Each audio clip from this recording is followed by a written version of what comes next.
Hello friends, आज हम 17 तारीख के सेकंड शिफ्ट के पेपर को सॉल्व करेंगे। इससे पुराने जितने शिफ्ट के पेपर हुए हैं उन सारे वीडियोस के प्लेलिस्ट का लिंक आपको डिस्क्रिप्शन में मिल जाएगा। शुरू करते हैं। पहला क्वेश्चन आपसे करेक्ट होमोफोन फिल करने को कह रहा है। होमोफोन मतलब बोलने में एक जैसा लेकिन स्पेलिंग और मतलब अलग। पढ़ते हैं। The ointment will help to dash the wound. Ointment मतलब एक तरह की दवा होती है ना, जो जेल की तरह होती है, आप कहीं भी चोट वोट पे लगाते हो। तो जो आप ऑइंटमेंट लगाओगे वो आपके चोट को क्या करेगा, भरेगा, मतलब कि हील करेगा। मतलब कि ऑप्शन थर्ड। ये ही विल है, इसका मतलब क्या होगा, वह करेगा जैसा सेंस आ रहा है। नील मतलब नील डाउन, मतलब कि घुटने टेकना। और ये हील मतलब जो हील्स पहनती हैं लड़कियां, the back part of the foot, उसको कहते हैं। थर्ड आपका इसमें करेक्ट आंसर था। अगले में अंडरलाइन पार्ट को सब्स्टिट्यूट करने को कह रहा है। पढ़ के देखते हैं। As the rulers of the planet, humans like to think that it नहीं है, they होगा, it is the largest creature that will emerge victorious from the struggle for survival। मतलब ह्यूमंस अपने आप को इस प्लेनेट का वो समझते हैं रूलर, और वो सोचते हैं कि वो सबसे लार्जेस्ट क्रीचर होंगे जो कि आखिर में जो जंग होगी जिसमें कि सर्वाइवल की लड़ाई होगी उसमें वो जीवित बच के निकल पाएंगे। तो इट की जगह होगा दे। तो दे आर दी, ठीक है, ये वाला होगा। They are the largest creature, क्योंकि यहाँ पे पर्टिकुलर चीज की बात हो रही है ना, इसीलिए यहाँ देखिए, यहाँ है इसलिए गलत है। ऑप्शन फोर्थ करेक्ट है। आगे चलते हैं। क्वेश्चन नंबर थर्ड आपसे एरर पहचानने को कह रहा है। पढ़ के देखते हैं। The principal gave up the prizes to the winners on Republic Day. Give up मतलब होता है किसी चीज को छोड़ देना। यहाँ गेव अवे होगा। बांटने के लिए गेव अवे का हम इस्तेमाल करते हैं। तो फर्स्ट में गलती है। अगले में आपसे एंटोनिम पूछ रहा है, ब्रैकेटेड पार्ट स्टेल का। स्टेल मतलब होता है बासी, तो उसका क्या हो जाएगा, fresh. The chef requires fresh vegetables for the salad. Fresh, option second आपका इसमें करेक्ट आंसर है। जो शेफ था उसको ताजे सब्जियों की जरूरत थी सलाद बनाने के लिए। अगले में आपसे इडियम का मतलब पूछ रहा है। To bring to light means to reveal, to disclose. तो ऑप्शन नंबर सेकंड आपका इसमें करेक्ट आंसर होगा। डिसएंगेज मतलब होता है अलग करना। लाइटन मतलब किसी चीज को चमका देना, हल्का कर देना। और टू एंगेज इन कॉन्वर्जेशन मतलब किसी से बातचीत करना। सेकंड सही था। अगले में आपसे अंडरलाइन पार्ट का ईडीएम का मतलब पूछ रहा है। Reena pulled a long face since her husband had not brought her a diamond necklace on their anniversary. Reena निराश हो गई क्योंकि उसके हस्बैंड ने उनके एनिवर्सरी पे डायमंड की रिंग नहीं लाई। और निराशा के लिए क्या है, to look saddened. Option third आपका इसमें करेक्ट आंसर है। बाकियों का अगर मतलब देखें तो यूफोरिक मतलब होता है ओवर जॉयड, बहुत ज्यादा खुश होना। इसी तरह एक्सटैटिक भी होगा, बेहद खुश, बहुत ज्यादा प्रसन्न होना। और इलेक्ट्रिफाइड इसका मतलब भी उत्तेजित होना या बहुत खुश होना, माने तीनों का मतलब भी खुश होना है, लेकिन इसका मतलब है उदास हो जाना। तो यही आपका आंसर है, option number third. Question number 7 में देखें तो एंटोनिम पूछ रहा है। शब्द कौन सा शब्द है, जुडिशियसली। पढ़ के देखते हैं। We would plan our actions judiciously before going to war. मतलब हम अपने एक्शंस को बहुत ही जुडिशियस मतलब देखभाल कर अपने सारे एक्शंस को प्लान करेंगे, जिससे कि वॉर में जाने से पहले, जिससे कि वॉर में हम ज्यादा से ज्यादा फायदे ले सकें या ज्यादा से ज्यादा एरिया कवर कर सके, जो भी हो सकता होगा। तो जुडिशियस मतलब होता है सोच समझ के चीजों को करना। उसका क्या हो जाएगा, उसका एंटोनिम हो जाएगा इरैशनल, मतलब बिना सोचे समझे, अतार्किक रूप से कुछ भी करते चलो। अगले वाले का इसका अगर आप मतलब देखिए, इरिटेटिंगली मतलब चिढ़ाने वाला। इररिलेवेंट माने something which is not related. और इररिवरेंट इसका मतलब होता है डिसरिस्पेक्टफुल। तो फर्स्ट आपका इसमें करेक्ट आंसर था। अगले में देखिए, जंबल्ड ऑर्डर में सेंटेंस दिया हुआ है, आपको उसको मीनिंगफुल ऑर्डर में डालना है। तो लिखा है willing to go is not my son camping. तो ये क्या हो जाएगा, my son is not willing to go to camping, है ना। माई सन मतलब कि आपका आर पहले हो जाएगा, my son is not, Q, willing to go P, और उसके बाद कैंपिंग एस। ये जहाँ है वही आपका आंसर है, ऑप्शन नंबर सेकंड। अब आगे चलते हैं। क्वेश्चन नंबर 9 में आपसे करेक्ट स्पेलिंग भरने को कह रहा है। पढ़ के देखते हैं। The thought of eating half cooked food under compulsion fills me with dash. मतलब ये ख्याल कि आपको आधा पका हुआ खाना खाना पड़ेगा, इससे वो किस विचार से भर गए। मतलब थोड़ा सा घृणा आएगा ना, आधा कुक्ड फूड खा रहे हैं, बहुत सी अंदर अजीब सा लगेगा। तो घृणा वाले शब्द के लिए हमारे पास एक शब्द है यहाँ पे, रिपंजेंस। जिसकी की करेक्ट स्पेलिंग है ऑप्शन नंबर 4th। इसका मतलब होता है घृणा। स्ट्रॉन्ग डिसलाइक भी कह सकते हैं आप इंग्लिश में। अगले में अगर आप देखें तो इनकरेक्टली स्पेल्ड वर्ड पूछ रहा है, तो डिशेस ठीक है, वैरायटी भी ठीक है, रेस्टोरेंट गलत लिखा हुआ है। इसकी स्पेलिंग क्या होती है? RESTAURANT, है कि नहीं? तो ऑप्शन नंबर 3rd में गलती थी। ऑफर्स भी ठीक लिखा हुआ है। अगले में फिर से आपको मीनिंगफुल फॉर्म में बदलने को कह रहा है, पढ़ के देखते हैं। False news websites spreading propaganda about politics thrive because the advertisement and politician social networking site makes a lot of money। तो अगर आप देखें तो इसमें ए से शुरुआत होगी, फॉल्स न्यूज वेबसाइट्स, और देखिए यहाँ नेटवर्किंग साइट्स भी लिखा हुआ है, तो ए के साथ डी होना चाहिए। False news websites and social networking site, A के साथ डी कहीं है? देखिए इन दोनों में है, तो मोस्ट प्रोबेबली इन दोनों में आंसर है। इसके बाद देखते हैं सी के साथ जाके, तो false news websites and social networking sites thrive because the advertisements and politicians, ठीक सा लग रहा है। स्प्रेडिंग प्रोपेगेंडा अबाउट पॉलिटिक्स, ये भी ठीक लग रहा है। Make a lot of money, ठीक है जी, यही आंसर है इसका, ऑप्शन नंबर 3rd। मतलब कि ये फॉल्स न्यूज़ वेबसाइट और सोशल नेटवर्किंग जो साइट्स होती हैं, वो इसीलिए फलती फूलती हैं क्योंकि जो एडवर्टीजमेंट और पॉलिटिशियंस जो होते हैं वो अपने पॉलिटिकल रूमर्स फैलाते हैं, जिससे कि उन्हें बहुत सारा पैसा मिलता है। ऑप्शन 3rd सही है इसमें। आगे चलते हैं। तो देखिए अगले क्वेश्चन में आपसे अंडरलाइन पार्ट को सब्स्टिट्यूट करने को कह रहा है, पढ़ के देखते हैं। Experts acknowledge that some counterfeiting of document techniques are virtually impossible to detect।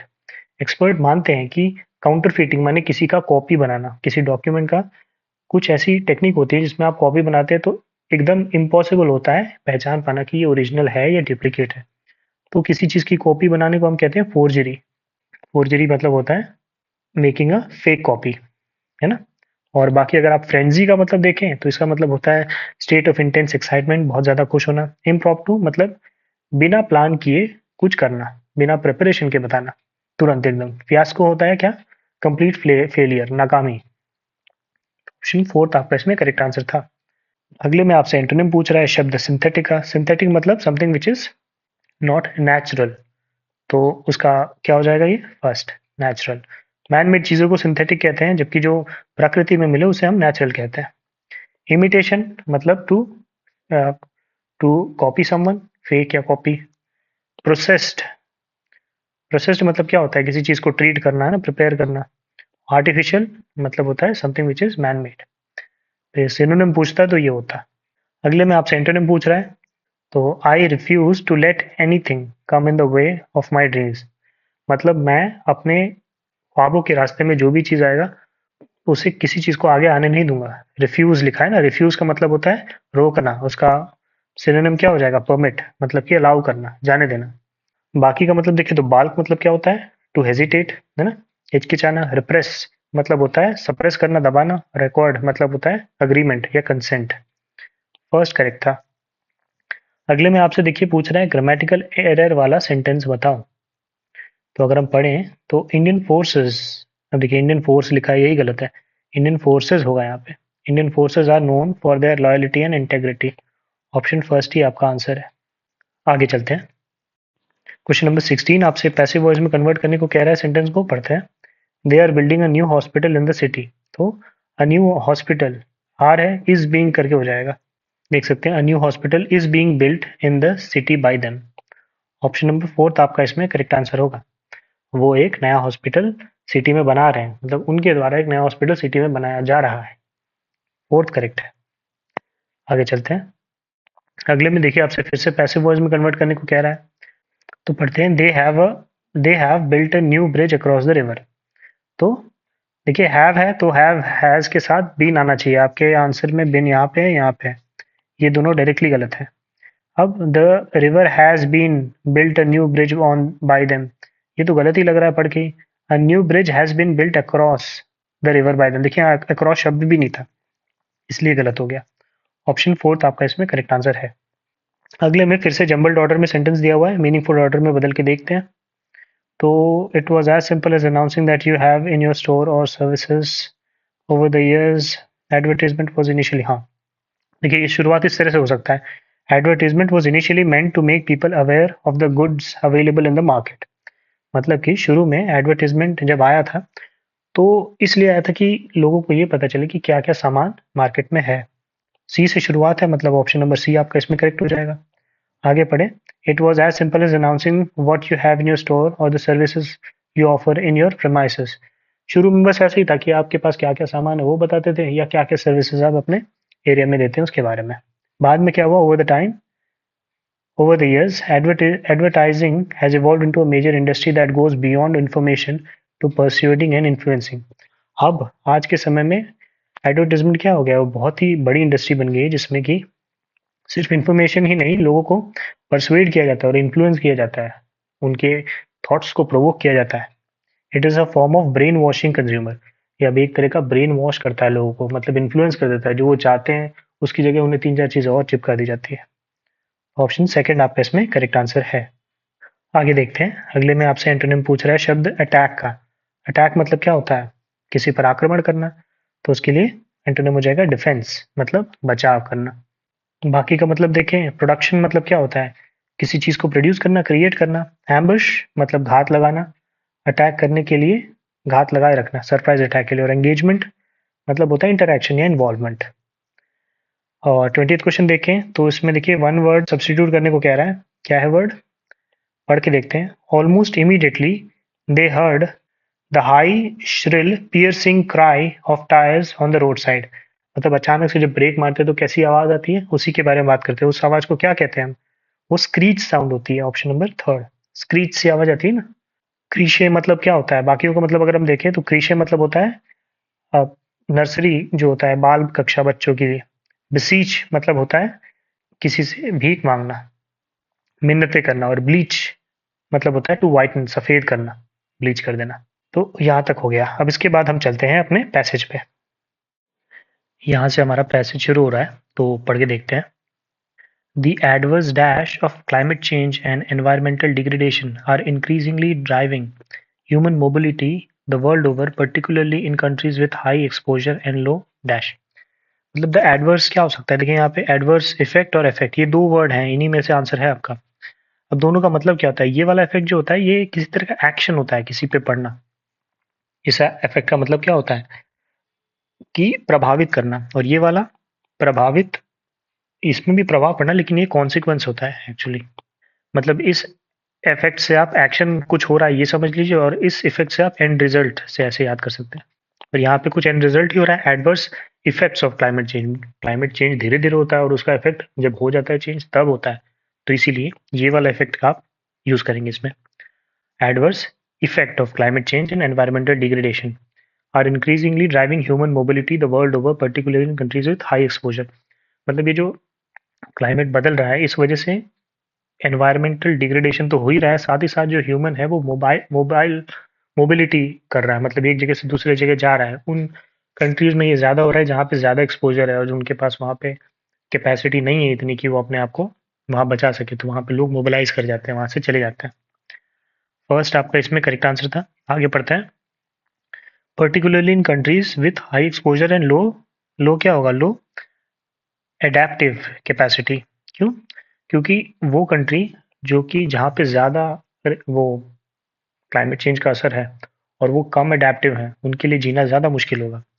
तो इसलिए ऑप्शन नंबर फोर्थ सही है। अब आगे देखने के लिए हम दूसरे वाले वो पीडीएफ पे चलते हैं, इसमें ऑप्शन नहीं दिख रहा है। तो हम यहाँ पढ़े देखें। while most climate related mobility currently occurs within countries, desperation and deteriorating environments can also compel people to seek a livelihood elsewhere through dash migration।